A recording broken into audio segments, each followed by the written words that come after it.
So in today's video, we're going to be going over IR and NMR spectroscopy, which is a unit in the IB chemistry curriculum. So let's look at example 2.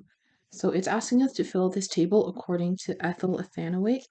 So our first step is to draw out the structure of ethyl ethanoate, which I'll do here. So here we need a C here.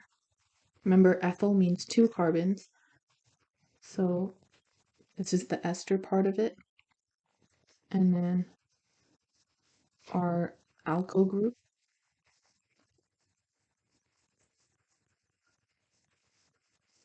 So once we've drawn this out, we need to determine the amount of hydrogen environments there are. So here there are 3. So here's 1, 2, and 3.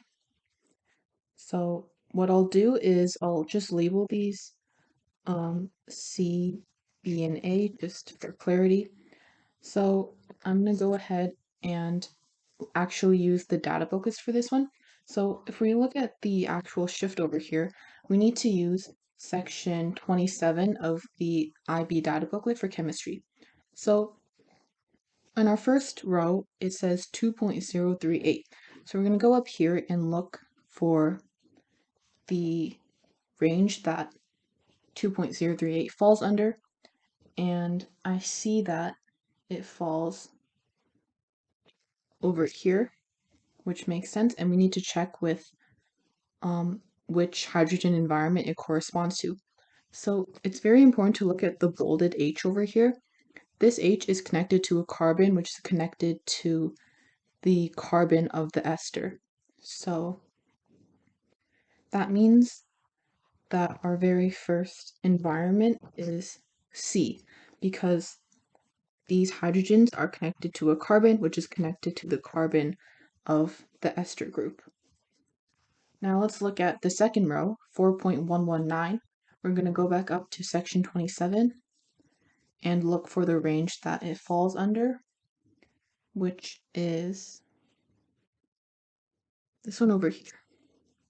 And if we look, we can see that the hydrogen is attached to a carbon, which is attached to the oxygen of the ester group. So if we go down, which one is that? That one should be B, because we have the hydrogen attached to carbon here, and it's attached to the oxygen. So it matches what we see in our data booklet. For the third row, we have 1.26. Now let's look here. It should be, this one is a bit different. It doesn't actually match between one of the ranges.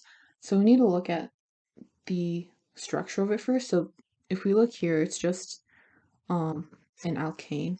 There's nothing special about it. So CH3, which is over here. So our chemical shift is 0.9 to 1. So we know that this last one has to be A anyways. And then we're just going to write the range and the predicted shift that we see in the data booklet. So 2.0, 2.5. This one is 3.7 to 4.8. And then 0.9 to 1.0. Our next step is to find the integration trace.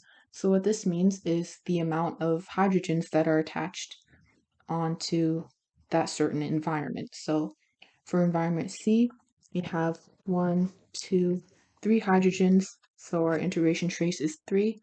For B, we have 2 hydrogens, so 2, and then for A, there are 3. Next, we need to find the number of adjacent hydrogens, so all we're doing is looking at the different environments next to that certain group, and that's the answer that we're going to write. So for example, for C, if we look to the one adjacent to it, there are no hydrogens. It's just a C double bond O, so that means our answer here is going to be 0. For B, if we look at the one adjacent to it, that's going to be A, and there are 3 hydrogens, so this is going to be 3. And when we look at A, we are looking at B, which has 2 hydrogens attached to it. So this is going to be 2. And for splitting pattern,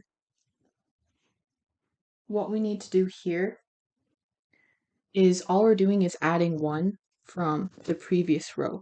Because if you recall from an NMR spectrum, there's a rule called n+1 in which the amount of splits that there are is 1 more than the amount of hydrogens there are. So if we just add 1, it's going to be 413. And that's a table filled out. So let's move on to example 3, which is asking us to deduce the structure of the compound according to the NMR graph that we're given. So with these questions, we want to label A, B, and C to make it clear. And then you want to create a table like this, so you can list out all the information that you know. So let's start filling this out. For A, if we want to find the chemical shift, we just look at around which mark over here on the x-axis it's placed on. So around here is like, I would say 3.7. For B, it's going to be about 2.6. And for C, we'll say 1.2. Doesn't have to be exact. Now for the integration trace, in this particular example, they're giving us a ratio already, and all we need to do is write down the ratio. In some other examples, they might give you a line and you have to look at the ratio yourself. But in this question, they're being nice and they gave it to us already. Now for splitting, we just count the number of splits. So for A, we have 4 over here.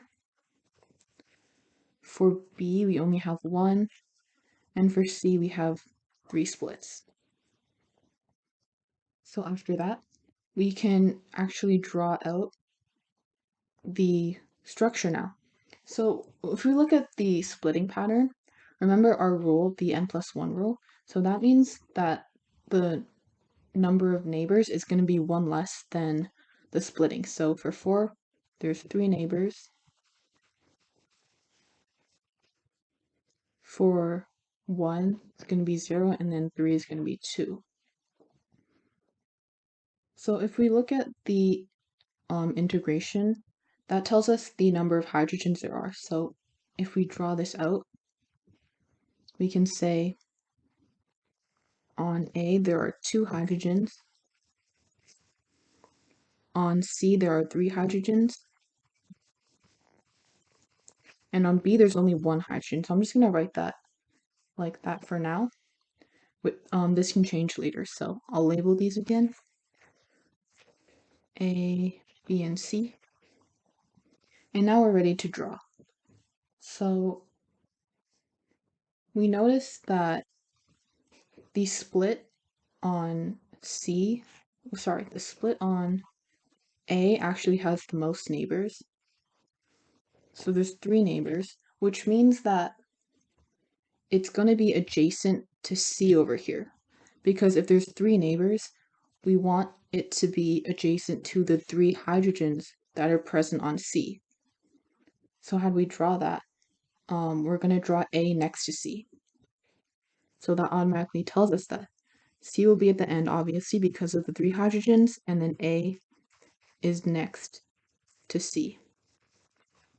And if we confirm the other way around, we can see that C has 2 neighbors. That means it must be adjacent to the 2 hydrogens on A. Now for part B, we notice that we can't actually connect it to a carbon since there's only 2 carbons given in the formula, but they also tell us that there's an oxygen here. So what that tells me is this must be an OH here, because B has 0 neighbors, so it's not adjacent to any other hydrogens, and we also need to incorporate the oxygen as well, so therefore this must be the structure. So now let's move on to our very last example, which is example 5.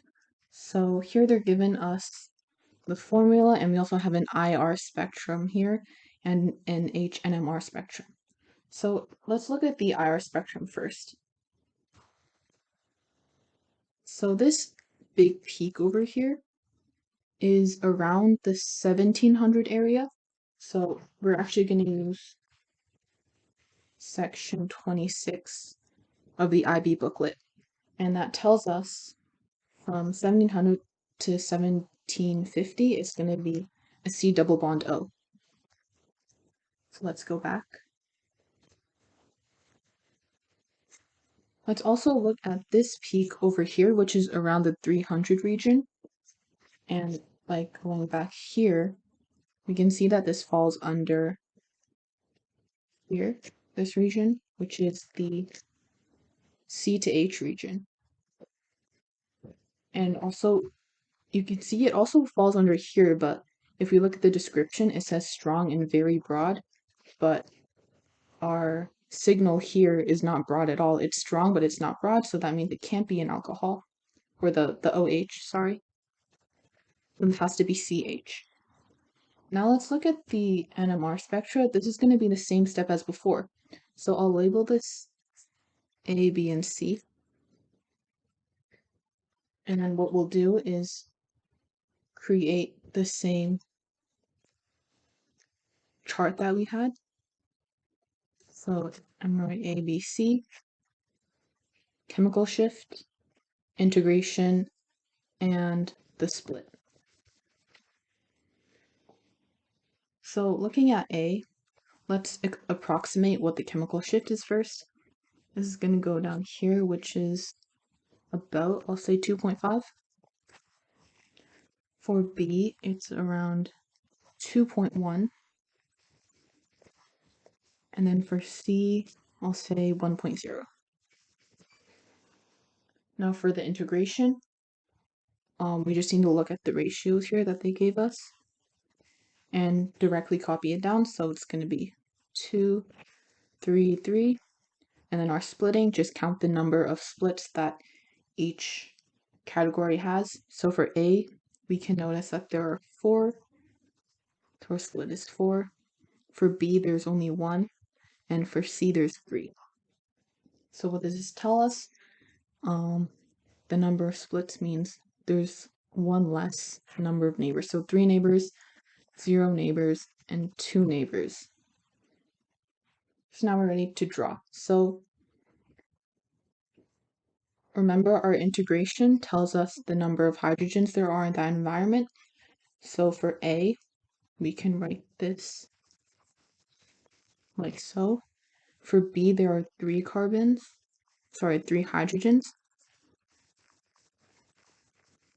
And for C, there are also 3.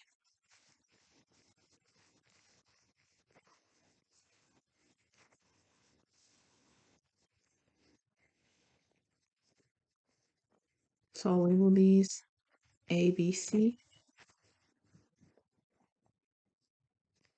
Now, if we look at the number of neighbors that we have, A has 3 neighbors. So that means it must be next to either B or C. So if we look here, C has 2 neighbors and A has 3. So that means A has to be adjacent to the 3 hydrogens on C, and C needs to be adjacent to the 2 hydrogens on A. So it needs to correspond to the splitting pattern. So we can draw for now that we'll draw C on this end. And this is next to A.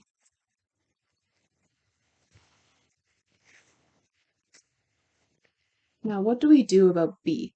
Well, we can't connect it directly to A because it has 0 neighbors, so it can't be adjacent to any segment that has a hydrogen on it.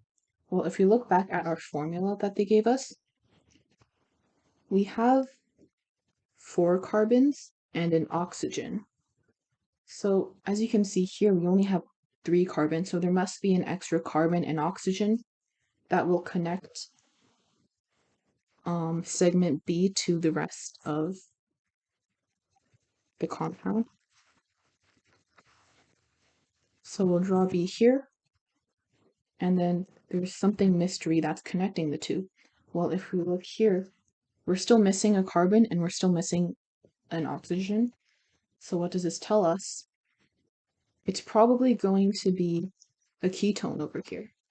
So a C double bonded O.